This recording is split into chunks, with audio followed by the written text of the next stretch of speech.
ਵਾਹਿਗੁਰੂ ਸਾਹਿਬ ਜੀ।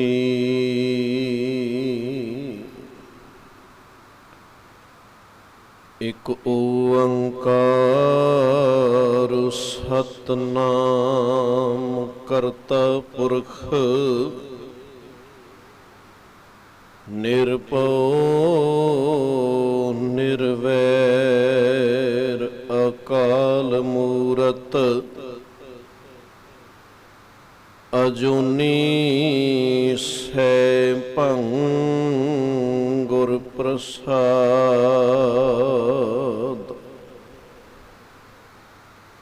ਤੂੰ ਮੇਰੋ ਮੇਰ ਪਰਬਤ ਸੁਆਮੀ, ਓਟ ਗਹੀ ਮੈਂ ਤੇਰੀ। ਨਾ ਤੁਮ ਡੋਲੋ ਨਾ ਹਮ ਗਿਰਤੇ, ਰੱਖ ਲੀਨੀ ਹਰ ਮੇਰੀ। ਅਬ ਤਬ ਜਬ ਕਬ ਤੂੰ ਹੀ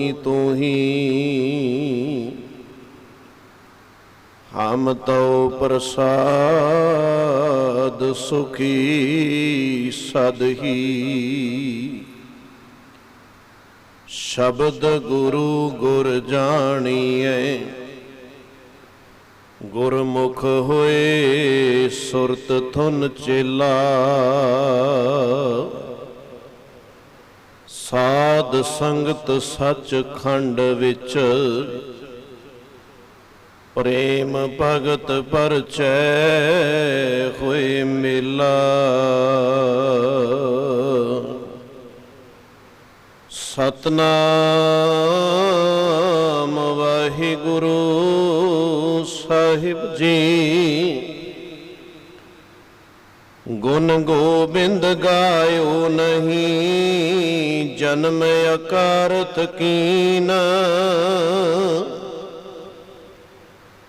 ਕਹੋ ਨਾਨਕ ਹਰ ਭਜ ਮਨ, ਜੇ ਬਿਦ ਜਲ ਕੋ ਮੀਨ। ਬਿਖਿਆਨ ਸਿਉ ਕਾਹੇ ਰਚਿਓ,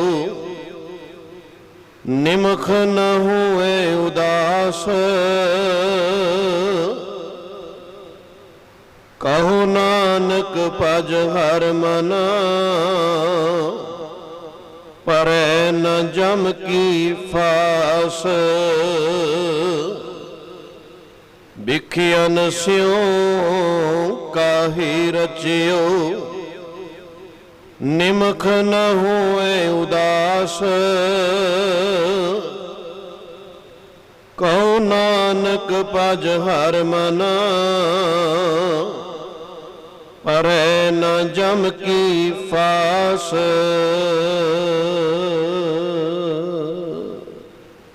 ਵਾਹਿਗੁਰੂ ਜੀ ਕਾ ਖਾਲਸਾ, ਵਾਹਿਗੁਰੂ ਜੀ ਕੀ ਫਤਿਹ। ਪਰਮ ਸਨਮਾਨਯੋਗ ਜੁਗਹੁ ਜੁਗ ਅਟਲ ਸਤਿਗੁਰੂ ਧੰਨ ਧੰਨ ਗੁਰੂ ਗ੍ਰੰਥ ਸਾਹਿਬ ਮਹਾਰਾਜ ਜੀ ਦੀ ਪਾਵਨ ਪਵਿੱਤਰ ਹਜ਼ੂਰੀ ਅੰਦਰ ਸੁਬਾਏ ਮਾਨ ਕੋਈ ਬੈਠੇ ਗੁਰੂ ਸਵਾਰੀ ਸਤ ਸੰਗੀ ਜਨੋ। ਵਡਭਾਗੀ ਹੋ ਸਤਿਗੁਰਾਂ ਦੀ ਅਪਾਰ ਬਖਸ਼ਿਸ਼ ਰਹਿਮਤ ਸਦਕਾ ਸਾਹਿਬ ਸਤਿਗੁਰੂ ਗੁਰੂ ਤੇਗ ਬਹਾਦਰ ਸਾਹਿਬ ਜੀ ਦੇ 400 ਸਾਲਾ ਪ੍ਰਕਾਸ਼ ਪੁਰਬ ਨੂੰ ਸਮਰਪਿਤ ਅੰਮ੍ਰਿਤ ਵੇਲੇ ਦੇ ਇਹਨਾਂ ਵਿਸ਼ੇਸ਼ ਦੀਵਾਨਾਂ ਅੰਦਰ ਜੁੜ ਬੈਠ ਸੰਗਤੀ ਰੂਪ ਅੰਦਰ ਸਤਿਗੁਰੂ ਦੀ ਪਾਵਨ ਬਾਣੀ ਨਿਤਨੇਮ ਬਾਣੀ ਦਾ ਜਾਪ ਕੀਤਾ ਹੈ। ਸਤਿਗੁਰੂ ਕਿਰਪਾ ਕਰਨ ਸਰੀਰ ਦੇ ਨਾਲ ਨਾਲ ਇਸ ਘਰ ਦੇ ਅੰਦਰ ਮਨ ਦੀ ਹਾਜ਼ਰੀ ਵੀ ਲੱਗ ਜਾਏ, ਤਾਂ ਕਿ ਗਾਵਿਆ ਸੁਣਿਆ ਸਾਡੇ ਜੀਵਨ ਦੇ ਅੰਦਰ ਆਨੰਦ ਪੈਦਾ ਕਰ ਦੇ। ਸਤਿਗੁਰੂ ਜੀ ਦੀ ਬਖਸ਼ਿਸ਼ ਰਹਿਮਤ ਸਦਕਾ ਆਪਾਂ ਸਾਰਿਆਂ ਨੇ ਮਿਲ ਕੇ ਕੱਲ ਸਾਹਿਬ ਸਤਿਗੁਰੂ ਗੁਰੂ ਤੇਗ ਬਹਾਦਰ ਸਾਹਿਬ ਜੀ ਦੀ ਪਾਵਨ ਬਾਣੀ ਸ਼ਲੋਕਾਂ ਦੀ ਆਰੰਭਤਾ ਕੀਤੀ ਹੈ। ਉਸ ਵਿੱਚ ਆਪਾਂ ਕੱਲ ਕੁਝ ਬਚਨ ਸਰਵਣ ਕਰ ਰਹੇ ਸਾਂ ਕਿ ਇਹ ਸਾਰੇ ਸ਼ਲੋਕ ਵਾਰਾਂ ਤੋਂ ਵਧੇ ਹੋਏ ਹਨ। ਗੁਰੂ ਗ੍ਰੰਥ ਸਾਹਿਬ ਜੀ ਦੇ ਅੰਦਰ 22 ਵਾਰਾਂ, ਉਹਨਾਂ ਦੇ ਵਿੱਚ 20 ਵਾਰਾਂ ਦੇ ਨਾਲ ਸ਼ਲੋਕ ਦਰਜ ਕੀਤੇ ਗਏ ਪੌੜੀਆਂ ਦੇ ਨਾਲ। 2 ਵਾਰਾਂ ਅਜੇ ਵੀ ਗੁਰੂ ਗ੍ਰੰਥ ਸਾਹਿਬ ਅੰਦਰ ਐਸੀਆਂ ਬਸੰਤ ਕੀ ਵਾਰ ਤੇ ਬਾਬਾ ਸੱਤਾ ਬਲਵੰਡ ਜੀ ਦੀ ਵਾਰ। ਫਿਰ ਇਹਨਾਂ ਵਾਰਾਂ ਤੋਂ ਜਿਹੜੇ ਸ਼ਲੋਕ ਬਚ ਗਏ ਉਹਨਾਂ ਨੂੰ ਬਾਅਦ ਅੰਦਰ ਸਾਹਿਬ ਜੀ ਨੇ ਸਭ ਤੋਂ ਪਿੱਛੇ ਜਾ ਕੇ ਦਰਜ ਕਰ ਦਿੱਤਾ ਤੇ ਇਹਨਾਂ ਹੀ ਵਾਰਾਂ ਤੋਂ ਵਧੇ ਹੋਏ ਸ਼ਲੋਕਾਂ ਨੂੰ ਜੋ ਸਾਹਿਬ ਜੀ ਨੇ ਸਿਰਲੇਖ ਦਿੱਤਾ ਉਸ ਦਾ ਨਾਮ 1410 ਅੰਗ ਤੇ ਸ਼ਲੋਕ ਵਾਰਾਂ ਤੇ ਵਧੀਕ, ਭਾਵ ਇਹ ਵਾਰਾਂ ਦੇ ਨਾਲ ਪੌੜੀਆਂ ਦੇ ਨਾਲ ਜਿਹੜੇ ਸ਼ਲੋਕ ਦਰਜ ਕੀਤੇ ਗਏ ਉਹਨਾਂ ਤੋਂ ਜਿਹੜੇ ਸ਼ਲੋਕ ਵੱਧ ਗਏ ਉਹ ਸ਼ਲੋਕ ਸਾਰੇ ਪਿੱਛੇ ਦਰਜ ਕਰ ਦਿੱਤੇ ਹਨ। ਵਿਸਥਾਰ ਸਹਿਤ ਕੱਲ ਆਪਾਂ ਇਹਨਾਂ ਬਚਨਾਂ ਨੂੰ ਸਰਵਣ ਕਰ ਰਹੇ ਸਾਂ। ਫਿਰ ਸਾਹਿਬ ਨੇ ਮੰਗਲ ਕੀਤਾ ਕਿ ਉਹ ਅਕਾਲ ਪੁਰਖ ਪਰਮੇਸ਼ਰ ਇੱਕ ਹੈ ਤੇ ਉਸ ਦੀ ਬਖਸ਼ਿਸ਼ ਰਹਿਮਤ ਸਤਿਗੁਰੂ ਦੇ ਹੱਥ ਅੰਦਰ, ਜਿਸ ਉੱਪਰ ਸਤਿਗੁਰੂ ਦਿਆਲੂ ਹੋ ਜਾਏ ਉਸ ਦੇ ਜੀਵਨ ਦੇ ਅੰਦਰ ਸਦੀਵ ਕਾਲ ਲਈ ਆਨੰਦ ਬਣ ਜਾਂਦਾ ਹੈ। ਇਹਨਾਂ ਬਚਨਾਂ ਨੂੰ ਆਪਾਂ ਕੱਲ ਸਰਵਣ ਕੀਤਾ। ਆਓ ਸਤਿਗੁਰੂ ਜੋ ਇਹਨਾਂ ਬਚਨਾਂ ਅੰਦਰ ਬਖਸ਼ਿਸ਼ ਕਰ ਰਹੇ ਨੇ, ਵਿਚਾਰ ਆਰੰਭਨ ਤੋਂ ਪਹਿਲਾਂ ਪਿਆਰ ਸਤਿਕਾਰ ਨਾਲ ਰਸਨਾ ਨੂੰ ਪਵਿੱਤਰ ਕਰਦੇ ਹੋਏ ਪਿਆਰ ਸਤਿਕਾਰ ਨਾਲ ਉਚਾਰਨ ਕਰੋ ਜੀ, ਸਤਨਾਮ ਵਾਹਿਗੁਰੂ ਜੀ। ਸਾਹਿਬ ਸਤਿਗੁਰੂ ਗੁਰੂ ਤੇਗ ਬਹਾਦਰ ਸਾਹਿਬ ਜੀ ਦੀ ਇਹ ਪਾਵਨ ਬਾਣੀ ਆਰੰਭਤਾ ਅੰਦਰ ਆਏ ਹੋਏ ਇਹਨਾਂ 2 ਸ਼ਲੋਕਾਂ ਦਾ ਪਾਠ ਆਪਾਂ ਸਰਵਣ ਕੀਤਾ। ਸਾਹਿਬ ਜੀ ਨੇ ਜਿਸ ਸ਼ਲੋਕ ਦੀ ਆਰੰਭਤਾ ਕੀਤੀ, ਕਹਿਣ ਲੱਗੇ ਗੁਣ ਗੋਬਿੰਦ ਗਾਇਓ ਨਹੀਂ, ਜਨਮ ਅਕਾਰਥ ਕੀਨ, ਕਹੋ ਨਾਨਕ ਹਰ ਭਜ ਮਨਾ, ਜਿਹ ਬਿਦ ਜਲ ਕੋ ਮੀਨ। ਕਿ ਐ ਇਨਸਾਨ ਤੂੰ 84 ਦਾ ਸਰਦਾਰ, ਜਿਸ ਕੰਮ ਵਾਸਤੇ ਤੈਨੂੰ ਭੇਜਿਆ ਗਿਆ ਉਸ ਕੰਮ ਦੀ ਬਹੁਤਾਤ ਸਮਝ ਨਹੀਂ ਪਈ, ਜਿਸ ਨੂੰ ਆਪਾਂ ਰੋਜ਼ ਪੜ੍ਹਦੇ ਹਾਂ ਕਿ ਭਈ ਪ੍ਰਾਪਤ ਮਾਨੁਖ ਦੇਹੁਰੀਆ, ਗੋਬਿੰਦ ਮਿਲਣ ਕੀ ਇਹ ਤੇਰੀ ਬਰੀਆ। ਸਹਿਮ ਕਹਿਣ ਲੱਗੇ ਮਾਲਕ ਪਰਮੇਸ਼ਰ ਦੇ ਗੁਣਾਂ ਨੂੰ ਨਹੀਂ ਗਾਇਆ, ਮਿਲਿਆ ਹੋਇਆ ਸਮਾਂ ਜਿਹੜਾ ਕਿ ਉਹ ਬਿਰਥਾ ਹੀ ਗਵਾ ਦਿੱਤਾ। ਹੇ ਮੇਰੇ ਮਨ, ਤੇਰੀ ਤਾਂ ਸਾਂਝ ਇਸ ਤਰ੍ਹਾਂ ਚਾਹੀਦੀ ਸੀ ਜਿਵੇਂ ਇੱਕ ਮਛਲੀ ਦਾ ਪਿਆਰ, ਮਛਲੀ ਦੀ ਪ੍ਰੀਤ ਪਾਣੀ ਦੇ ਨਾਲ ਬਣ ਜਾਂਦੀ ਹੈ। ਜਿਵੇਂ ਹਰ ਸਮੇਂ ਮਛਲੀ ਪਾਣੀ ਦੇ ਅੰਦਰ, ਪਾਣੀ ਤੋਂ ਬਾਹਰ ਆਏ ਤੇ ਉਸ ਦਾ ਅੰਤ ਹੋ ਜਾਂਦਾ ਹੈ, ਤੇਰਾ ਵੀ ਇਸੇ ਤਰ੍ਹਾਂ ਦਾ ਕਿਤੇ ਖਿਆਲ ਬਣ ਜਾਂਦਾ ਕਿ ਆਖਾਂ ਜੀਵਾਂ ਵਿਸਰੇ ਮਰ ਜਾਉ, ਜੇ ਮੈਂ ਆਖਦਾ ਹਾਂ, ਜੇ ਮੈਂ ਜਪਦਾ ਹਾਂ ਤੇ ਕਿ ਮੇਰੇ ਮਾਲਕ ਮੈਂ ਜਿੰਦਾ, ਨਹੀਂ ਤੇ ਮਾਨੋ ਮੇਰਾ ਅੰਤ ਹੋ ਚੁੱਕਿਆ ਹੈ। ਜਿਸ ਨੂੰ ਸਤਿਗੁਰੂ ਨੇ ਪਾਵਨ ਬਾਣੀ ਅੰਦਰ ਇਹ ਵੀ ਕਿਹਾ, ਕਹਿਣ ਲੱਗੇ ਉੱਚਾ ਲੰਬਾ ਕੱਦ ਮਿਲ ਜਾਣਾ, ਨੈ ਨਕਸ਼ ਬੜੇ ਸੋਹਣੇ ਕੋ ਜਾਣੇ, ਜਾਂ ਦੁਨੀਆ ਦੀ ਮੰਨੀ ਚੰਗੀ ਕੁੱਲ ਅੰਦਰ। ਸਤਿਗੁਰੂ ਇਸ ਗੱਲ ਨੂੰ ਕੋਈ ਬਹੁਤੀ ਪਹਿਲ ਨਹੀਂ ਦਿੰਦੇ। ਇਸ ਘਰ ਅੰਦਰ ਤਾਂ ਆਵਾਜ਼ ਆਉਂਦੀ ਏ, ਅਵਲ ਅੱਲਾ ਨੂਰ ਉਪਾਇਆ, ਕੁਦਰਤ ਕੇ ਸਭ ਬੰਦੇ, ਏਕ ਨੂਰ ਤੇ ਸਭ ਜਗ ਉਪਜਿਆ, ਕੌਣ ਭਲੇ ਕੋ ਮੰਦੇ। ਪਰ ਕਹਿਣ ਲੱਗੇ ਇਸ ਮਨੁੱਖਤਾ ਦੇ ਮੁਤਾਬਕ कोई कहता मैं उच्ची कुल अंदर पैदा हो गया, कोई कहता है मैं नीचां दे घर अंदर जन्म ले लिया।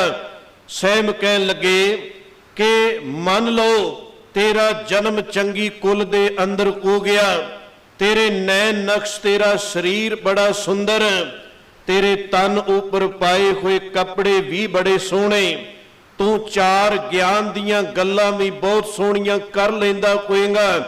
समाज अंदर बरादरी भाईचारे अंदर किते झगड़ा हो जाए, तू घर दे चार मैंबर इकट्ठे करके उस पए हुए रौले नूं शांत कर सकदा होवे, पर जे किते करते दी हिरदे अंदर याद नहीं आए ते साहब कहन लगे तू जिउंदा ही खत्म है, रब दे घर अंदर तू प्रवान नहीं। गुरु अर्जुन साहब जी ने यह बख्शिश की, कहन लगे अत सुंदर कुलीन चतुर मुख ज्ञानी तनवंत, मृतक कईए नानका जे प्रीत नहीं भगवंत।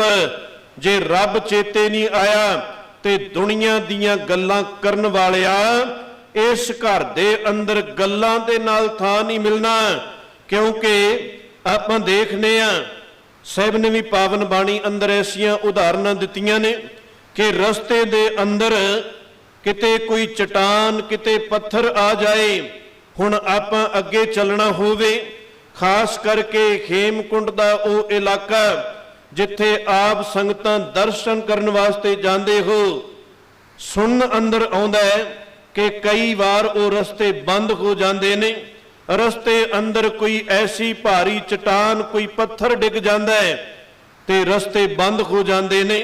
हुण साहब कहन लगे आले दुआले खड़े कोई लोग, आले दुआले खड़ी कोई संगत गल्लां करी जाए कि इस तरह नहीं, इस तरह ये पत्थर पिछे हट जाएगा। दूसरे पासे खड़े कोई लोग वो भी कह देन कि इस तरह करो ये पत्थर पासे हो जाएगा, पर अगे वध के कोई भी यतन न करे कि हत्थां दे नाल या किसी तरीके इस पत्थर नूं राह दे विचों पासे कीता जाए। सहम कहन लगे इसे तरह मनुख दी हालत बन गई, ये धर्म दे रस्ते ते भी बहुतात गल्लां ही करी जांदा है, जिन्नी देर ये अपने मन नूं नाल लैके ना तुरेगा कदी भी गल्लां दे नाल रब दी प्राप्ति कोई नहीं होनी। साहब कहन लगे गल्ली सैल उठावत चाहे वो ऊहा ही है धरे, गल्लां दे नाल पत्थर चुकेगा ते वो ओथे दा ओथे ही पिया रहना, उस वास्ते कुछ यतन करना पेगा।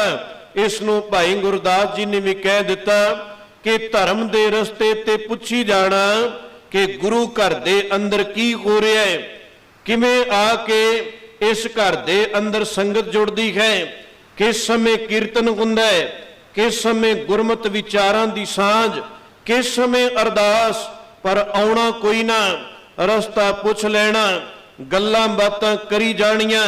भाई गुरदास जी कहन लगे पूछत बथिक ते मार्ग ना धारै पग, प्रीतम के देश कैसे बातन से जाइए। कदी भी गल्लां दे नाल रब दे घर दे अंदर प्रवानगी नहीं हो सकती। हाँ दुनिया दे लोग कई बार चलाक इंसान नूं बड़ी पहल दे देणगे कि ये बड़ा सूझवान है, ये बड़ा चलाक है, पर यह घर कहता है कि चतुराई किने ना पाया। इस घर दे अंदर चतुराई, इस घर दे अंदर सियाणप कोई नहीं चलनी। दुनिया दे किसी भी डिपार्टमेंट दे अंदर चले जाओ, नौकरी करनी है ते अपनियां डिग्रियां अपनी सारी सियाणप रखनी पेगी सामने कि मैं इन्ना कुछ जानदा हाँ, मैं इन्ना कुछ पढ़िया होया, पर इस घर दे अंदर आके ते ये नहीं चलना। ये घर तां कहंदा है जब हम होते तब तू नहीं, जे तू आके इत्थे किसी गल दा दावा करेगा ते एक घर ए तेरे ऊपर बख्शिश रहमत नहीं करेगा। इस घर अंदर जान दे कोई भी इन्नी निम्रता चाहिदी है, जिमें भट्ट साहिबाना ने जिक्र किया, कहन लगे हम अवगुण भरे एक गुण नाही, अमृत छाड़ बिखै बिखाई, माया मोह भरम पै भूले, सुत दारा स्यों प्रीत लगाई। एक उत्तम पंथ सुनियो गुर संगत, ते मिलंत जम त्रास मिटाई। एक अरदास भाट कीरत की, गुर रामदास राखो शरणाई। असीं कुछ नहीं जानते, बस बख्शिश रहमत करके सानू अपने चरनां दे अंदर थां दे दे। इस अंदर एक होर बड़ी वड्डी गल आई। देखो, जदों कोई प्राणी संसार दे अंदर विचरदा होवे ते मेरे वर्गा किते अरदास करदियां ये कह दे कि इस आए हुए प्राणी नूं, इस सज्जण नूं अपने चरनां दे अंदर निवास बख्शो, ते उसे वक्त शायद गुरमत दी समझ ना रखदे होए उस ग्रंथी सिंह नूं भी बुरा भला बोल दईए, जां संगत दे विचों भी कोई सवाल खड़े हो जाणगे कि ये जिउंदे जी चरना अंदर निवास की गल कर रहा है। पर सतगुरु की किते विचारधारा नूं समझिए। सतगुरु मरण तो बाद तैनू अपने चरना अंदर थां देण दा जिक्र नहीं करते। सतगुरु जिउंदे जी तैनू अपने चरना अंदर थां देना चाहुंदे ने। ये वखरी गल है कि तू वो थां बनाउणा ही कोई नहीं चाहुंदा। दुनिया दा घर सानू चंगा चाहिदा है, दुनिया अंदर परिवार सानू चंगा चाहिदा है, पर रब दे चरनां दे अंदर थां असीं मरण तो बाद ही मंगदे आ कि हुण गए कोई प्राणी नूं चरनां दे अंदर थां दे दिओ। सहम कहण लगे नहीं, इस तरह नहीं। सतगुरु दी विचारधारा नूं समझ। जिथे दुनिया अंदर घर बनाया उथे जिउंदे जी आपन हथीं अपना आपे ही काज सवारीए। रब दे घर अंदर भी जिउंदे जी तू अपना थां बना लै ताकि आया कोया तेरा सफल हो जाए। एक अरदास भाट कीरत की, गुर रामदास मरण तो बाद नहीं, जिउंदे जी राखो शरणाई। मैनू जिउंदे जी ही अपने चरनां दे अंदर थां दे दिओ। इतिहास अंदर भी एक घटना आउंदी है। जिस वक्त गुरु गोबिंद सिंह पातशाह दमदमा साहिब दी धरती ते गए, इस इलाके मालवे अंदर विचरे ते इस इलाके अंदर भाई डल्ला जी मिलदा है। घटना ते लंबी, पर आपां संखेप विचों सांझ पाउणी है। एक दिन हथ जोड़ के गुरु गोबिंद सिंह पातशाह नूं बेनती करदा है कि सतगुरु अपने चरनां अंदर थां दे दिओ। सहम कहण लगे, भाई डल्ला जी तुसीं बड़ी सेवा निभाई, आए कोई सारे सिंघां दी बड़ी सेवा कर रहे हो। दुनियावी तौर ते जो चाहिदा है ਉਹ ही ਤੁਹਾਨੂੰ मिल जाएगा, पर अजे जो तुसी इस घर अंदर पीड़िक जिन्नी थां दी गल कर रहे हो, क्योंकि उसकी ये अरदास है कि अपने चरना अंदर पीड़ी जिन्नी थां दे दिओ। सहम कहन लगे, दुनियावी सेवा कीती ते दुनियावी तौर ते जो कुछ चाहिदा है वो ले ले, पर अजे पीड़ी जिन्नी थां सतगुरु दे चरना अंदर नहीं मिलनी, क्योंकि तू गुरु वाला नहीं बनया। खंडे बाटे की पौल नहीं लई, क्योंकि प्रथम रहत यह जान खंडे की बाटे की ए पौल सके। कहन लगे, जे एक खंडे बाटे की पौल ही नहीं लई, गुरु वाला बनया ही कोई नहीं। सतगुरु दी पावन बाणी कहंदी, निगुरे का है नाउ बुरा, जेड़ा गुरु वाला ही नहीं बनया उसदा ते नां लेना भी माड़ा। पर वो वडभागा है जिसने सतगुरु दे बचनां नूं सुनिया ते उसे वक्त मन लिया, प्रवान कर लिया। असीं ते सारी बाणी नूं बहुतात पढ़ भी जांदे हां, सुन भी लैंदे हां, पर जदों गल मन्नण दी आउंदी है उदों असीं बहुता इस पासे वल ध्यान नहीं देंदे। भाई डल्ला जी ने गुरु के बचनां नूं मन लिया, उसे वक्त सिंह तैयार कीते जांदे ने, खंडे बाटे दी पौल दित्ती जांदी है ते आके फिर बेनती करदा अपने चरना अंदर थां दे दिओ। सहम कह लगे, भाई डल्ला सिंह, क्योंकि पहला भाई डल्ला है, हुण खंडे बाटे की पौल लई गुरु वाला बनया ते नाम हो गया भाई डल्ला सिंह। कहन लगे, भाई डल्ला सिंह हुण फिर अरदास करदा चरना अंदर थां दे दिओ। कहन लगे, नहीं हुण ते सारा ही गुरु नानक दा घर जिहड़ा है ये तेरा बन चुकिया है, क्योंकि तू गुरु दे घर अंदर प्रवान हो चुकिया है। इस तरह ही मैं जो जिक्र कर रहा कि गल्लां बातां तक ये सारा कुछ सीमित ना रह जाए।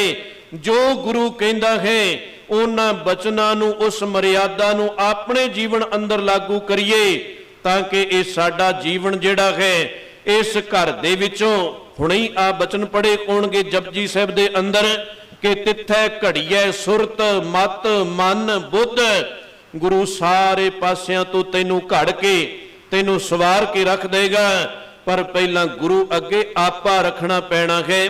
ਸਾਹਿਬ ਜੀ ਨੇ ਇਹਨਾਂ ਸ਼ਬਦਾਂ ਦੇ ਅੰਦਰ ਵੀ ਖਾਸ ਕਰਕੇ ਜਿਸ ਵਕਤ ਗੁਰੂ ਤੇਗ ਬਹਾਦਰ ਸਾਹਿਬ ਦੀ ਪਾਵਨ ਬਾਣੀ ਪੜ੍ਹਦੇ ਆ ਜਾਂ ਗੁਰੂ ਅਮਰਦਾਸ ਪਾਤਸ਼ਾਹ ਜੀ ਦੇ ਬਚਨ ਪੜ੍ਹਦੇ ਆ ਤੇ ਇਹਨਾਂ ਦੋਨਾਂ ਗੁਰੂ ਸਾਹਿਬਾਨਾਂ ਨੇ ਮਨ ਨੂੰ ਬੜਾ ਸੰਬੋਧਨ ਕੀਤਾ ਹੈ। ਇਹ ਮਨ ਪਿਆਰਿਆ ਤੂੰ ਸਦਾ ਸੱਚ ਸੰਭਾਲੇ, ਇਹ ਕੁਟੰਬ ਤੂੰ ਜੇ ਦੇਖਦਾ ਚੱਲੇ ਨਹੀਂ ਤੇਰੇ ਨਾਲੇ। ਹੁਣੇ ਆਨੰਦ ਸਾਹਿਬ ਦੇ ਅੰਦਰ ਇਹ ਬਚਨ ਪੜ੍ਹੇ ਗਏ।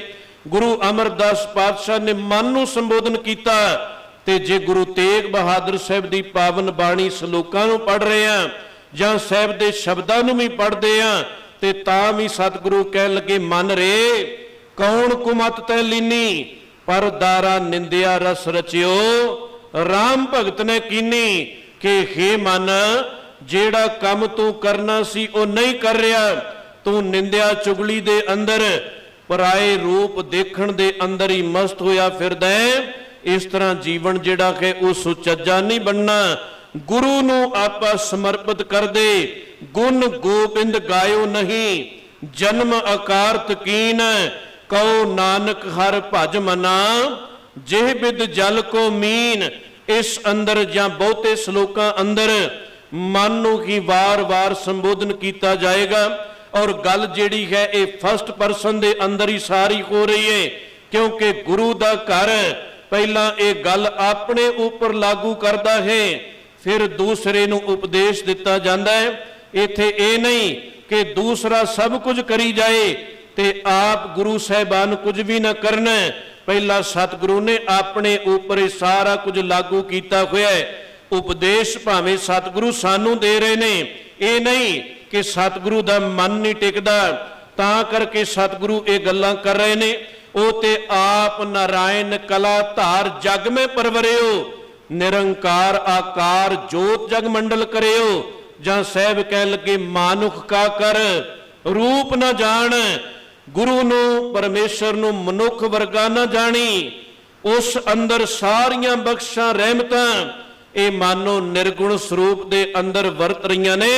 ਗੁਰੂ ਅੱਗੇ ਝੁਕ ਕੇ ਗੁਰੂ ਨੂੰ ਸਦਾ ਹੀ ਨਮਸਕਾਰ ਕਰ। ਇਹ ਬਚਨ ਸਾਡੇ ਉੱਪਰ ਹੀ ਲਾਗੂ ਹੁੰਦੇ ਹਨ। ਜਿਵੇਂ ਕੋਈ ਅਪਰਾਧੀ ਇਨਸਾਨ ਹੋਵੇ ਤੇ ਜਿਸ ਵਕਤ ਉਸ ਦਾ ਮੁਕੱਦਮਾ ਕਿਤੇ ਲੜਿਆ ਜਾਂਦਾ ਹੈ ਤੇ ਉਸ ਦਾ ਜਿਹੜਾ ਵਕੀਲ ਹੈ ਹਰ ਗੱਲ ਹੀ ਆਪਣੇ ਉੱਪਰ ਲਾਗੂ ਕਰ ਕਰਕੇ ਕਰੀ ਜਾਂਦਾ ਹੈ ਕਿ ਇਸ ਤਰ੍ਹਾਂ ਹੋਇਆ, ਇਹ ਗੱਲ ਇਸ ਤਰ੍ਹਾਂ ਵਾਪਰੀ ਹੈ, ਅਪਰਾਧੀ ਕੋਈ ਹੋਰ, ਪਰ ਉਹ ਵਕੀਲ ਆਪਣੇ ਉੱਪਰ ਲਾਗੂ ਕਰ ਕਰਕੇ ਹਰ ਗੱਲ ਨੂੰ ਕਰੀ ਜਾਂਦਾ ਹੈ। ਇਸੇ ਤਰ੍ਹਾਂ ਹੀ ਦੋਸ਼ੀ ਸਾਡੇ ਵਰਗਾ ਕੋਈ ਹੋ ਸਕਦਾ ਹੈ, ਅਪਰਾਧੀ ਮੇਰੇ ਵਰਗਾ ਕੋਈ ਹੋ ਸਕਦਾ ਹੈ, ਪਰ ਗੁਰੂ ਨਾਲ ਉਸ ਵਕੀਲ ਵਾਂਗ ਇੱਕ ਸਾਥ ਦੇਈ ਜਾਂਦਾ ਹੈ ਕਿ ਮੇਰਾ ਮਨ ਨਹੀਂ ਟਿਕਦਾ। हे ਅਕਾਲ ਪੁਰਖ ਪਰਮੇਸ਼ਰ ਜੀ ਬਖਸ਼ਿਸ਼ ਰਹਿਮਤ ਕਰ ਦਿਓ। ਮਨ ਨੂੰ ਹੀ ਸੰਬੋਧਨ ਕੀਤਾ ਗਿਆ ਤੇ ਫਿਰ ਕਹਿਣ ਲੱਗੇ ਗੁਣ ਗੋਬਿੰਦ ਗਾਇਓ ਨਹੀਂ। ਕੀ ਰੱਬ ਗੁਣਾਂ ਦਾ ਭੁੱਖਾ ਹੈ ਕਿ ਮੇਰੇ ਗੁਣਾਂ ਨੂੰ ਗਾਇਆ ਜਾਏ? ਨਹੀਂ। ਹਾਂ, ਇੱਕ ਗੱਲ ਦਾ ਰੱਬ ਜ਼ਰੂਰ ਭੁੱਖਾ, ਗੋਬਿੰਦ ਭਾਉ ਭਗਤ ਦਾ ਭੁੱਖਾ, ਇਹ ਤੇਰੇ ਪਿਆਰ ਦਾ ਭੁੱਖਾ ਹੈ। ਰੱਬ ਦੇ ਗੁਣ ਜੇ ਆਪਾਂ ਗਾਵਾਂਗੇ ਰੱਬ ਨੇ ਵੱਡੇ ਨਹੀਂ ਹੋ ਜਾਣਾ, ਜੇ ਅਸੀਂ ਰੱਬ ਦੇ ਗੁਣਾਂ ਨੂੰ ਨਾ ਗਾਵਾਂਗੇ ਤੇ ਰੱਬ ਨੇ ਛੋਟਾ ਨਹੀਂ ਹੋ ਜਾਣਾ।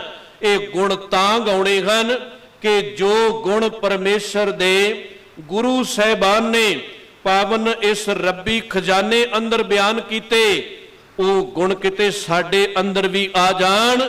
ਕਿਉਂਕਿ ਜਦੋਂ ਇਹ ਸੁਭਾਅ ਜਿਵੇਂ ਦਾ ਗੁਰੂ ਦਾ ਸੁਭਾਅ ਹੈ ਉਸੇ ਤਰ੍ਹਾਂ ਦਾ ਸਾਡਾ ਸੁਭਾਅ ਬਣੇਗਾ ਤਾਂ ਹੀ ਗੁਰੂ ਦੇ ਵਿੱਚ ਮੇਲ ਹੋਵੇਗਾ।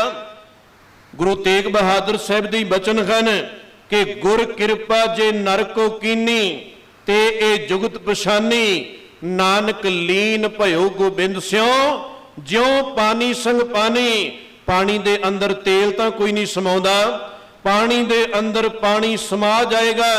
ਭਾਵੇਂ ਕਿਸੇ ਵੀ ਅਸਥਾਨ ਤੋਂ दूर दूर तो देश विदेश कितों भी पानी ਲੈ ਆਂਦਾ ਜਾਏ, ਪਾਣੀ ਦੇ ਵਿੱਚ ਪਾਣੀ ਮਿਲ ਜਾਂਦਾ ਹੈ। ਤੇ ਜੇ ਕਹੀਏ ਕਿ ਹੁਣ ਆ ਪਾਣੀ ਦੂਰ ਤੋਂ ਲਿਆ ਕੇ ਇਸ ਪਾਣੀ ਦੇ ਅੰਦਰ ਮਿਕਸ ਕੀਤਾ ਹੈ, ਉਸੇ ਪਾਣੀ ਨੂੰ ਹੁਣ ਬਾਹਰ ਕੱਢ ਲਈਏ, ਤੇ ਇਹ ਨਹੀਂ ਹੋ ਸਕਦਾ। ਸਾਹਿਬ ਕਹਿਣ ਲੱਗੇ ਬਸ ਇਸੇ ਤਰ੍ਹਾਂ ਜਿਵੇਂ ਦੇ ਰੱਬ ਦੇ ਗੁਣ ਹਨ, ਗੁਰੂ ਦੇ ਗੁਣ ਹਨ, ਉਸੇ ਤਰ੍ਹਾਂ ਦੇ ਗੁਣ ਆਪਣੇ ਹਿਰਦੇ ਅੰਦਰ ਪੈਦਾ ਕਰ ਲੈ, ਤੇ ਤੂੰ ਜਿਉਂਦੇ ਜੀ ਹੀ ਮਾਲਕ ਦੇ ਵਿੱਚ ਮਾਨੋ ਇੱਕਮਿਕ ਹੋ ਜਾਏਗਾ, ਉਸ ਅੰਦਰ ਲੀਨ ਹੋ ਜਾਏਗਾ।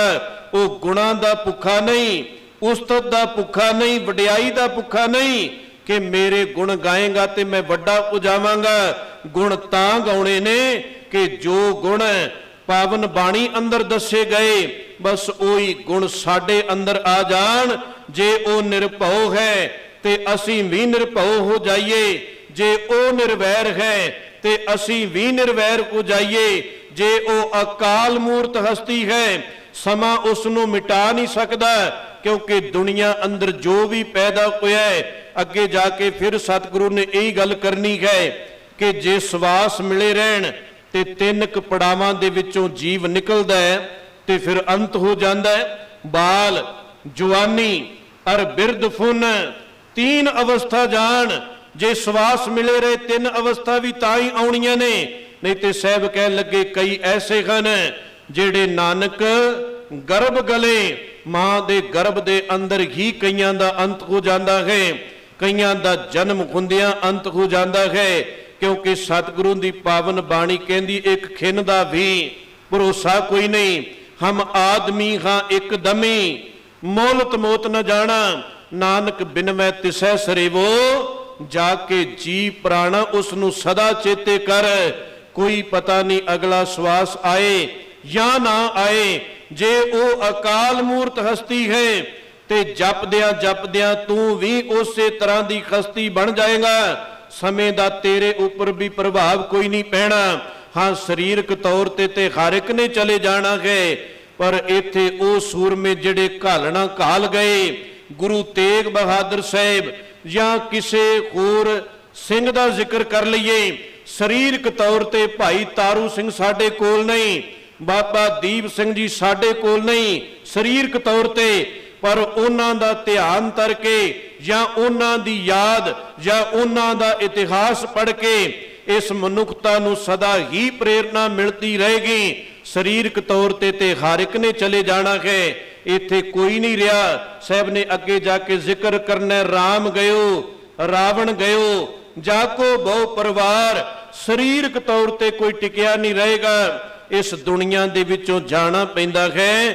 ਪਰ ਕਹਿਣ ਲੱਗੇ ਜੇ ਤੂੰ ਗੁਰੂ ਦੇ ਨਾਲ ਆਪਣੀਆਂ ਵਿਚਾਰਾਂ ਨੂੰ ਮਿਲਾ ਲਏਗਾ ਤੇ ਹੋ ਸਕਦਾ ਹੈ ਕਿ ਰਹਿੰਦੀ ਦੁਨੀਆ ਤੱਕ ਤੈਨੂੰ ਵੀ ਯਾਦ ਕੀਤਾ ਜਾਏ, ਤੂੰ ਵੀ ਕੋਈ ਸੰਸਾਰ ਅੰਦਰ ਸਮਾਜ ਅੰਦਰ ਕੋਈ ਚੰਗਾ ਕੰਮ ਕਰ ਜਾਏ। ਤੇ ਇਹ ਤਾਂ ਹੀ ਹੋਵੇਗਾ ਜੇ ਗੁਣ ਗੁਰੂ ਵਾਲੇ ਪਰਮੇਸ਼ਰ ਵਾਲੇ ਤੇਰੇ ਕੋਲ ਵੀ ਆ ਜਾਣਗੇ। ਜਿਵੇਂ ਉਸ ਦਾ ਸੁਭਾਅ ਉਸ ਤਰ੍ਹਾਂ ਦਾ ਤੇਰਾ ਸੁਭਾਅ ਬਣ ਜਾਏ। ਕੱਲਾ ਇਹ ਤੇ ਨਹੀਂ ਕਿ ਗੁਰਦੁਆਰੇ ਦੀ 4 ਦੀਵਾਰੀ ਦੇ ਅੰਦਰ ਤੇ ਅਸੀਂ ਧਰਮੀ ਬਣ ਜਾਈਏ, ਇੱਥੇ ਗਿਆਨ ਦੀਆਂ ਗੱਲਾਂ ਕਰਦੇ ਹੋਈਏ ਤੇ ਇਥੋਂ ਬਾਹਰ ਨਿਕਲੀਏ ਤੇ ਅਸੀਂ ਸੋਚੀਏ ਕੌਣ ਸਾਨੂੰ ਕੌਣ ਦੇਖ ਰਿਹਾ ਹੈ। ਬਹੁਤਾਤ ਇਸੇ ਤਰ੍ਹਾਂ ਹੀ ਹੁੰਦਾ ਹੈ ਕਿ ਅੱਗੋਂ ਦੇਖੈ ਪਿੱਛੋਂ ਦੇਖੈ ਤੁਝ ਤੇ ਕਾਂ ਛੁਪਾਵੇ। ਰੱਬ ਇਨਸਾਨ ਜਿਸ ਵਕਤ ਕੋਈ ਹੀਰਾ ਫੇਰੀ ਕਰੇਗਾ, ਜਾਂ ਅੱਗੋਂ ਦੇਖ ਲੇਗਾ ਜਾਂ ਪਿੱਛੋਂ ਦੇਖ ਲੇਗਾ, ਸੱਜੇ ਖੱਬੇ ਦੇਖ ਲੇਗਾ, ਕੋਈ ਨਹੀਂ ਦੇਖਦਾ, ਬਸ ਉਸੇ ਵਕਤ ਹੀ ਬੁਰਾ ਕਰ ਦੇਗਾ। ਕਿਉਂਕਿ ਇਹ ਮਨ ਬੁਰਾ ਕਰਨ ਲੱਗਿਆਂ ਦੇਰ ਕੋਈ ਨਹੀਂ ਲਾਉਂਦਾ। ਬੁਰੇ ਕਾਮ ਕੋ ਊਠ ਖਲੋਇਆ, ਨਾਮ ਕੀ ਬੇਲਾ ਪੈ ਪੈ ਸੋਇਆ। ਜਦੋਂ ਕੋਈ ਧਰਮ ਦਾ ਕੰਮ ਕਰਨਾ ਹੈ, ਕੋਈ ਚੰਗਾ ਕੰਮ ਕਰਨਾ ਹੈ, ਤੇ ਉਸ ਵਕਤ ਇਹ ਮਨ ਜਿਹੜਾ ਹੈ ਮੰਨਣ ਵਾਸਤੇ ਤਿਆਰ ਨਹੀਂ ਹੁੰਦਾ। बुरा करना है ते उसे वक्त ही तैयार हो जाता है। बुरे काम को ऊट खलोया, नाम की बेला पै पै सोया। पर साहब कह लगे इस तरह नहीं चाहिए। न विलंब धर्मं, संस्कृति श्लोका अंदर साहब ने किया, न विलंब धर्मं विलंब पापं, कि जे पाप करना है ते विलंब कर दे, देरी कर दे, हो सकता है ये मन टल जाए। पर जे ਚੰਗਾ ਫੁਰਨਾ ਪੈਦਾ ਹੋਇਆ ਹੈ ਕਿ ਗੁਰੂ ਘਰ ਅੰਦਰ ਅੰਮ੍ਰਿਤ ਵੇਲੇ ਪਹੁੰਚਣਾ ਹੈ, ਪਾਵਨ ਬਾਣੀ ਨੂੰ ਪੜ੍ਹਨਾ, ਗੁਰੂ ਦੇ ਗੁਣ ਗਾਣੇ ਹਨ। ਤੇ ਫਿਰ ਕਹਿਣ ਲੱਗੇ ਦੇਰੀ ਨਹੀਂ ਹੋਣੀ ਚਾਹੀਦੀ, ਉਸੇ ਵਕਤ ਹੀ ਉੱਠ ਕੇ ਕਰਦੇ, ਮਨ ਦਾ ਕੋਈ ਪਤਾ ਨਹੀਂ ਅਗਲਾ ਫੁਰਨਾ ਐਸਾ ਉੱਠੇ ਕਿ ਉਹ ਧਰਮੀ ਬਣਦਾ ਬਣਦਾ ਤੂੰ ਫਿਰ ਕਿਸੇ ਬੁਰੇ ਪਾਸੇ ਵੱਲ ਤੁਰ ਪਏ। ਸਾਹਿਬ ਕਹਿਣ ਲੱਗੇ ਉਸ ਦੇ ਗੁਣ ਗਾਉਣੇ ਹਨ ਤੇ ਗੁਣ ਗਾ ਕੇ ਆਪਣੇ ਜੀਵਨ ਅੰਦਰ ਲਾਗੂ ਵੀ ਕਰਨੇ ਹਨ।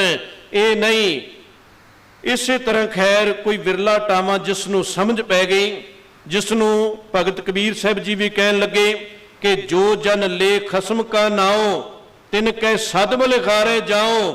ਜਾਂ ਗੁਰੂ ਸਾਹਿਬ ਨੇ ਪਾਵਨ ਬਾਣੀ ਅੰਦਰ ਜ਼ਿਕਰ ਕੀਤਾ ਕਿ ਜਿਨ ਕੇ ਚੋਲੇ ਰਤੜੇ ਪਿਆਰੇ ਕੰਤ ਤਿਨਾ ਕੇ ਪਾਸ ਧੂੜ ਤਿਨਾ ਕੀ ਜੇ ਮਿਲੈ ਜੀ ਕੋ ਨਾਨਕੀ ਅਰਦਾਸ।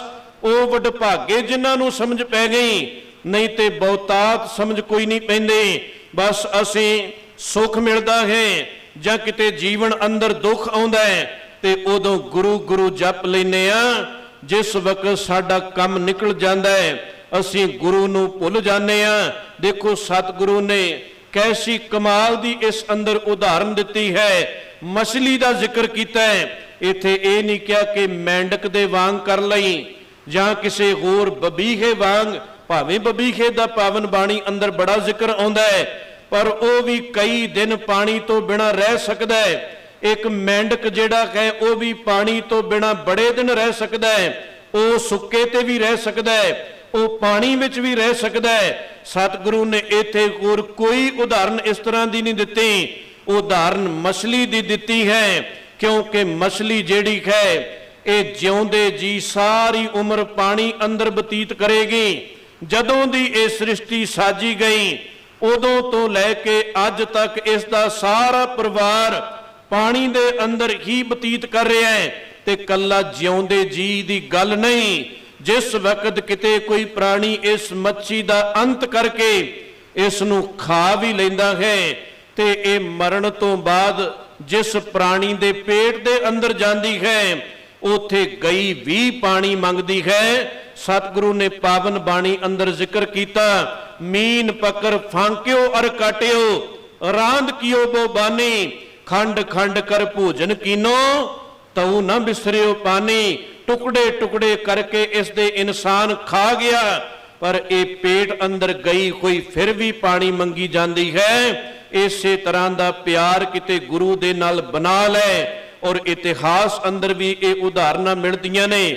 ਜਿਸ ਦਿਨ ਇਹ ਚਾਂਦਨੀ ਚੌਕ ਦੇ ਅੰਦਰ ਗੁਰੂ ਤੇਗ ਬਹਾਦਰ ਸਾਹਿਬ ਜੀ ਨੇ ਇਸ ਹਿੰਦੂ ਧਰਮ ਦੇ ਉੱਪਰ ਪਈ ਹੋਈ ਵਿਪਤਾ ਨੂੰ ਆਪਣੇ ਸਰੀਰ ਦਾ ਠੀਕਰਾ ਭੰਨ ਕੇ ਦੂਰ ਕਰਨੇ ਤੇ ਨਾਲ ਗਏ ਹੋਏ ਤਿੰਨ ਸਿੱਖ ਜਿਹੜੇ ਹਨ, ਭਾਈ ਮਤੀ ਦਾਸ, ਭਾਈ ਸਤੀ ਦਾਸ, ਭਾਈ ਦਿਆਲਾ ਜੀ, ਇਹਨਾਂ ਵਿੱਚੋਂ ਭਾਈ ਮਤੀ ਦਾਸ ਜਿਹੜੇ ਨੇ ਉਹ ਮਾਨੋ ਇਹਨਾਂ ਬਚਨਾਂ ਦੀ ਹੀ ਵਿਆਖਿਆ ਕਰ ਰਹੇ ਨੇ ਕਿ ਭਾਵੇਂ ਸਰੀਰ ਨੂੰ ਟੁਕੜੇ ਟੁਕੜੇ ਕਰਦੇ, ਦੋ ਹਿੱਸਿਆਂ ਦੇ ਅੰਦਰ ਕਰਦੇ, ਪਰ ਮੇਰੇ ਤਨ ਵਿੱਚੋਂ ਇਸੇ ਤਰ੍ਹਾਂ ਜਿਹੜੀ ਸਹੀ ਸਲਾਮਤ ਸਰੀਰ ਵਿੱਚੋਂ ਜਪਜੀ ਸਾਹਿਬ ਦੀ ਆਵਾਜ਼ ਆ ਰਹੀ ਸੀ।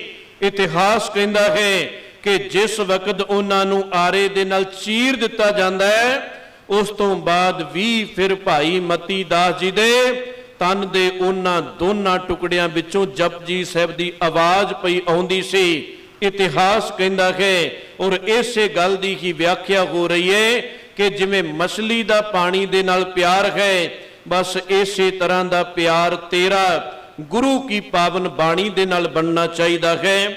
ਸਾਹਿਬ ਨੇ ਜੋ ਜ਼ਿਕਰ ਕੀਤਾ, ਗੁਣ ਗੋਬਿੰਦ ਗਾਇਓ ਨਹੀਂ, ਐ ਇਨਸਾਨ ਜਦੋਂ ਮੈਂ ਤੇਰੇ ਵੱਲ ਦੇਖਦਾ ਤੂੰ ਕਈ ਦਿਨ ਗੁਰੂ ਨੂੰ ਚੇਤੇ ਨਹੀਂ ਕਰਦਾ। ਜਨਮ ਤੇਰਾ ਹੈ ਸਕਾਰਥ ਨਹੀਂ ਹੋ ਰਿਹਾ, ਜਨਮ ਤੇਰਾ ਆਕਾਰਤ ਹੀ ਜਾਈ ਜਾ ਰਿਹਾ ਹੈ। ਇਸ ਕਰਕੇ ਮਿਲੇ ਕੋਈ ਸਮੇਂ ਦੀ ਕਦਰ ਕਰ, ਇਹ ਵੇਲਾ ਤੇਰੇ ਹੱਥ ਕੋਈ ਨਹੀਂ ਆਉਣਾ।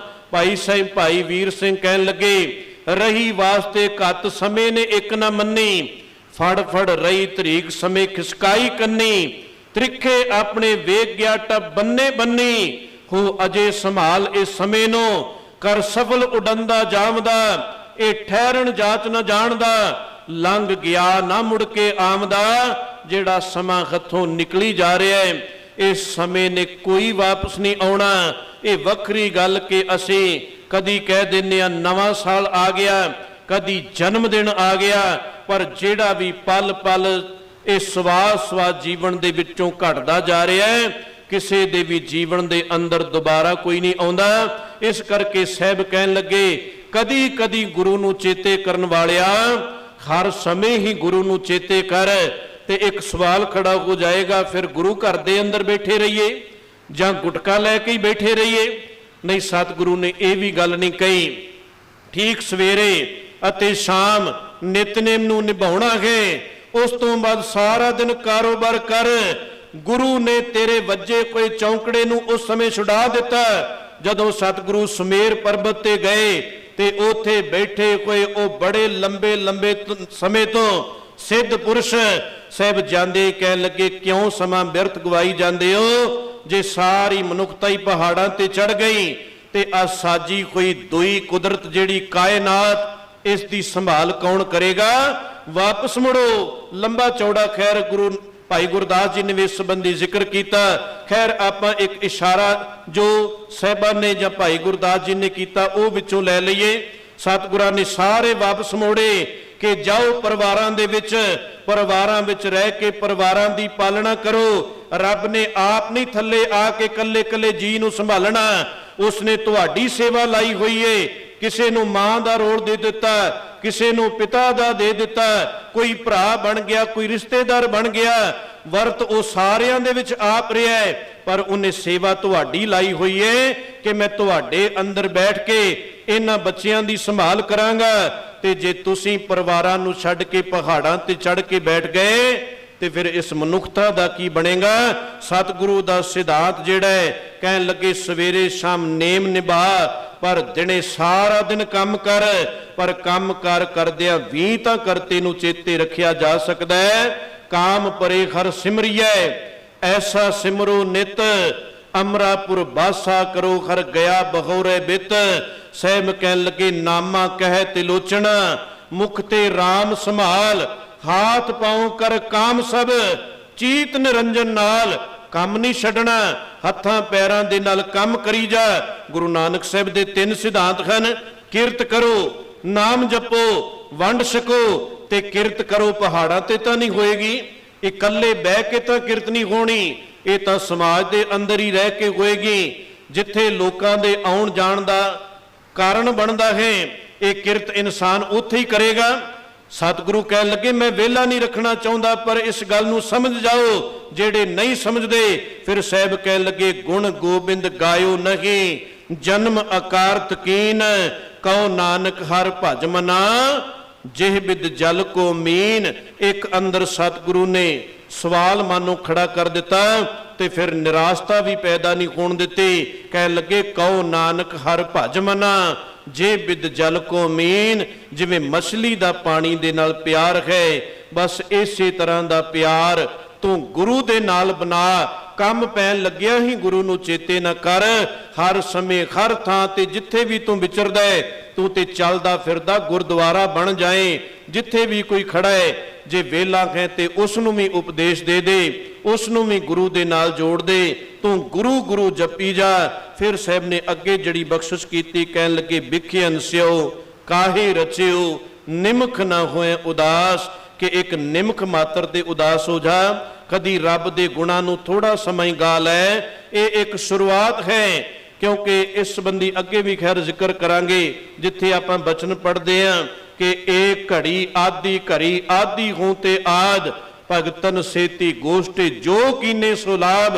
ये तां एक शुरुआत है, जिवें बच्चा नर्सरी दे अंदर जांदा है, ये एक शुरुआत है। पर इत्थे ही नहीं रुकना कि सतगुरु ने कह दिता एक घड़ी आधी घड़ी 6 मिनट चले जाओ, 12 मिनट चले जाओ, 24 मिनट चले जाओ, बस हाजरी लग गई। ये तो एक आरंभता है, एक शुरुआत है। गुरु तो तेनू उत्थे लैके जाना चाहता है जिथे ये गल कह दी कि दम दम सदा संभालदा, दम ना बिरथा जाए। तू भावें गुरुद्वारे अंदर होवे, भावें घर परिवार अंदर किते भी होवे, तेरा कोई काम नहीं छड़ाउणा। अपना कारोबार करदा होया तू करते नू परमात्मा नू चेते रख ਕਿਤੇ ਨਿਮਖ ਮਾਤਰ ਵੀ ਉਦਾਸ ਹੋ ਜਾ, ਸ਼ਾਇਦ ਇੰਨੇ ਨਾਲ ਹੀ ਤੇਰੇ ਉੱਪਰ ਕਿਤੇ ਕਿਰਪਾ ਵਾਪਰ ਜਾਏ, ਇਸ ਪਾਸੇ ਵੱਲ ਤੂੰ ਸਦੀਵ ਜੁੜ ਜਾਏ। ਵਿਖਿਆਨ ਸਿਉ ਕਾਹੇ ਰਚਿਓ, ਬਸ ਵਿਕਾਰਾਂ ਦੇ ਅੰਦਰ ਹੀ ਜੀਵਨ ਬਤੀਤ ਹੁੰਦਾ ਜਾ ਰਿਹਾ ਹੈ।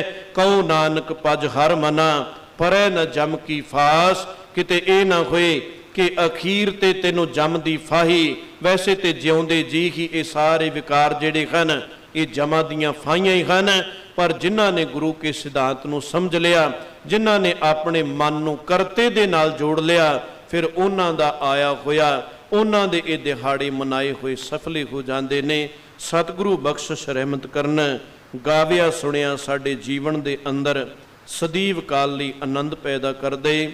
ਅੱਗੇ ਸਾਹਿਬ ਜੀ ਨੇ ਜੋ ਬਖਸ਼ਿਸ਼ ਕੀਤੀ ਉਹ ਗੁਰੂ ਕਿਰਪਾ ਸਦਕਾ ਕੱਲ ਨੂੰ ਵਿਚਾਰਨ ਦਾ ਯਤਨ ਕਰਾਂਗੇ। ਭੁੱਲਾਂ ਬਖਸ਼ ਲੈਣੀਆਂ ਜੀ। ਵਾਹਿਗੁਰੂ ਜੀ ਕਾ ਖਾਲਸਾ, ਵਾਹਿਗੁਰੂ ਜੀ ਕੀ ਫਤਿਹ।